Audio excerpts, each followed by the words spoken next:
Hi everyone, my name's Sally Hurt. I'm from South Africa, and I'm lucky enough to be standing here with Tim, which makes it a little less scary. I'm an attorney in South Africa. I worked for the Legal Resources Centre, and I'm now an attorney representing mining affected communities at the Centre for Environmental Rights. But I'm not going to talk about South Africa this morning. And I'm not going to be talking about the work I do either. I'm happy to talk about that at tea or lunch breaks. One of the amazing things about the opportunity of being a Mandela Washington Fellow has been getting to meet 24 other people from across Africa and getting to dream with them about how we can make the whole continent better and the world. So I'd like you to please humor me for a moment and just close your eyes. And if you can just take yourself back to when you were younger and think about what you dreamt of becoming when you grew up. I'm going to start with one quote. You're welcome to open your eyes now.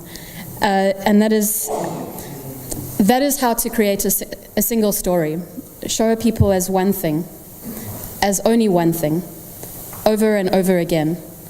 And that is what they become. I'm sure I don't have to remind everyone about who said that. It's Chimamanda Ngozi Adichie from Nigeria. The second quote is from an amazing woman who gave a speech on the 9th of November last year here in the States. And at the end of her speech, she said, "To all the little girls watching this, never doubt that you are valuable and powerful and deserving of every chance and opportunity in the world to pursue and achieve your own dreams." I remember when I heard that, I almost cried. So I want to just focus on deserving of every chance and opportunity in the world to pursue and achieve your own dreams. Dreams are really important. And if you think back to when I asked you to close your eyes, I'm sure that your younger self or selves dreamt of being many things. We don't limit ourselves to one dream or one single story. But dreams also require role models. And role models are important so that we're not limited to one dream or a single story. However, if we think about having the chance to achieve those dreams, we need more than just role models. So what Tim and I believe in is providing chances and opportunities that will provide building blocks and ensure that you don't dash people's dreams by saying, yeah, have a big dream, dream it, you can be it, but then if you don't have the building blocks in between that, you won't be able to achieve your dreams.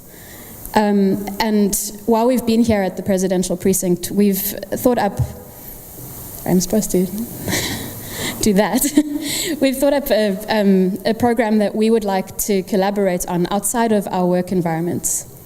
And it's about dreams, but also about mentorship and access to opportunities, all of which you've heard a lot about this morning. We believe that role models are important because through identifying inspiring women, you can role model and encourage dreams of young girls in rural Africa. And we've chosen one country specifically to work on first, but one of the great things that we've been learning about here is design thinking, which is about prototyping something and then applying it elsewhere and tweaking it to different environments. So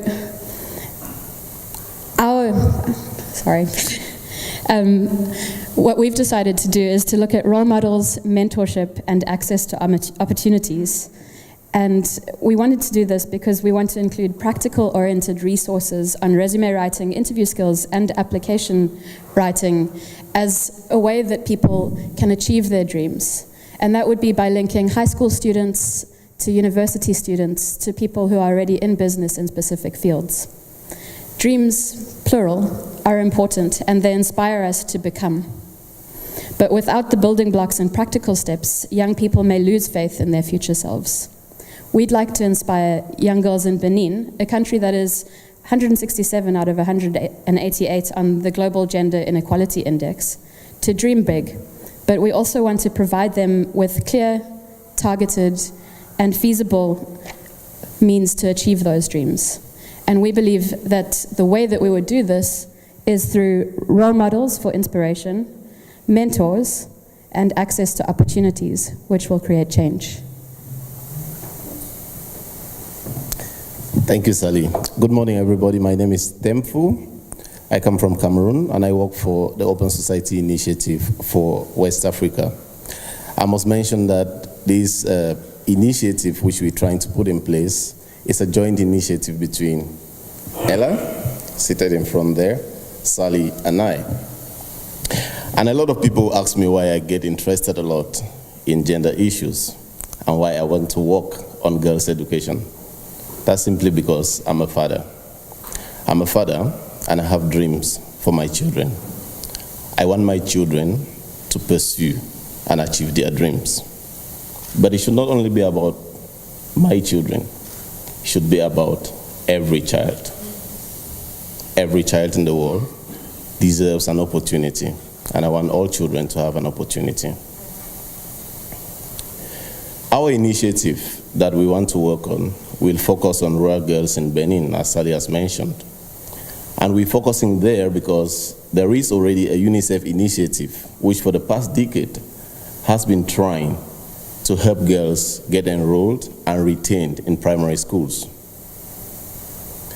The sad thing about this is that although they've succeeded to get girls enrolled in primary schools, there's not been a corresponding increase in the number of girls who move on to the secondary and tertiary levels. Most of the times, this is due to resource constraints. But I think the more fundamental issue is that of socialization. Most girls in rural Benin grow up in an environment where their possibilities are really limited. Their dreams are boxed, and they have very few people they can look up to for inspiration. They grow up in an environment where they are taught to be modest about the future that they can dream about.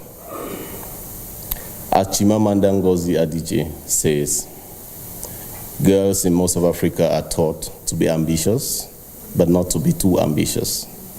They are taught to be successful, but not too successful.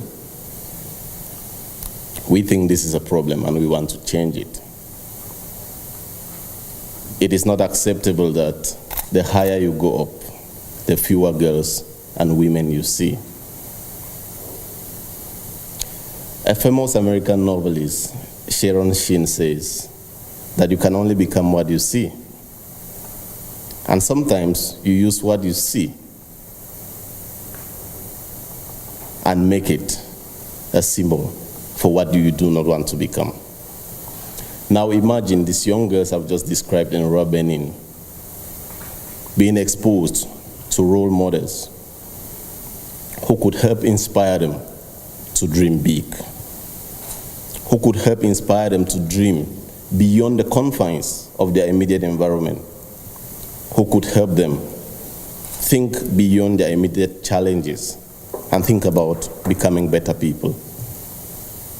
Imagine if these young girls had mentors who, through their life stories, experiences, and guidance, could help them to be able to better navigate the challenges of their environment. Sally did mention that we want to give these girls dreams, but we don't want it to end at being dreams. We want to provide building blocks so that these girls can effectively realize their dreams.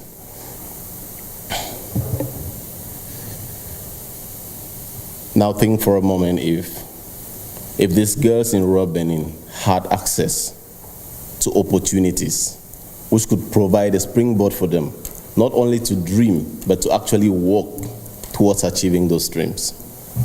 What a difference it could make in their lives.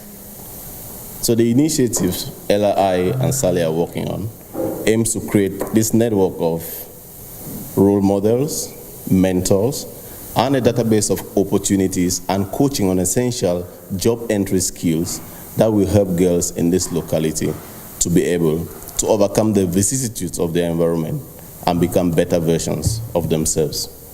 We do believe that these initiatives hold the ability to change in a radical way the lives of these girls and afford them the opportunity to fully participate in their communities. Now, Ella, Sally, and I got the opportunity to come here. We were led by our coming here to come up with this idea. The power of place and the power of ideas has indeed impacted us, and we want to be able to give back to young people by helping to inspire them and connect them to opportunities so that they can realize their full potentials. Thank you.